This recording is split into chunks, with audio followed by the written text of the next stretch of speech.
Hello Mousers! Welcome to another episode of the Knob Mouse Show. I'm Zoe Kirk-Robinson and this is the show where I talk about the news and anything else that's caught my interest today. I want to start off by talking about the England-Uruguay match, which is the reason why we're recording later, because I was watching it when we were going to record. And my goodness, we lost 2-1, and to be honest with you, while both Uruguay goals were definitely deserved under the circumstances where they happened, we should not have been playing against an entire team, because the number of sheer fouls, including an elbow to the throat, means that at least one of their people should have been sent off. But they weren't. We ended up playing against a full squad, and we did lose. One good goal, a pretty good goal, and we could have had a couple more, but unfortunately it didn't quite go in. That's the way it goes. So now, unless Italy win the next two games, we are out. So essentially, we are out. But let's move on to something that's a little bit more fun. YouTuber Omniverse has put up all 726 episodes of Star Trek, including the animated series, and he's put them all up in one video. It's not a massive, really long video that'll take you a couple of weeks to get through. He's put them all together at once so you can watch all 726 episodes in one go, and it'll only take you an hour. There's no sound, they're all about that big, it's 26p per video, and I doubt it's going to be up long, so if you really want to see it, apart from the screenshot I've just shown you, then you better click on this annotation here, pretty sharpish, because it won't be there later, I'll tell you that. Sticking with silly news, the Labour Party's press Twitter account got hacked overnight, and they announced that the new Labour policy is going to be, let's have an owl for everyone. Although technically it was an owl per male person, by the way that they actually wrote it, but at the same time the Labour Party is going to give you an owl if they get into government. Of course they're not actually going to do that, but it was pretty funny, so Photoshop enthusiasts around the world decided to have at it, so we got some fun pictures. But this isn't the only thing that the Labour Party were in the news for today. Ed Miliband also announced that they can't win the next election. Well done, Ed, that was a good move on your part. What he specifically said was, I knew when I took this job on that we were going to have a tough fight. We were trying, and are trying, to defy the historical odds, which is that governments that lose elections don't tend to be one-term oppositions.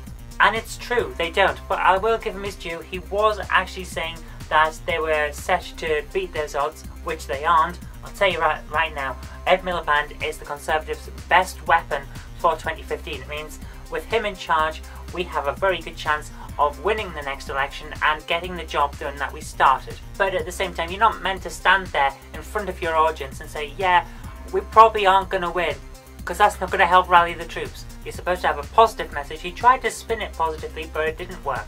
But let's leave politics aside for a moment and talk about something that's fun. Have you heard of the case of the crowd-surfing scientist who got thrown out of a classical music concert? Well, you have now. Dr. David Arglowacki, I think that's how you pronounce his name, went to a performance, and it was quite a good performance. It's like the anti-proms. It's more relaxed, trying to bring classical music up to date, which I quite approve of. I like classical music. I don't like the atmosphere and the people that surround it.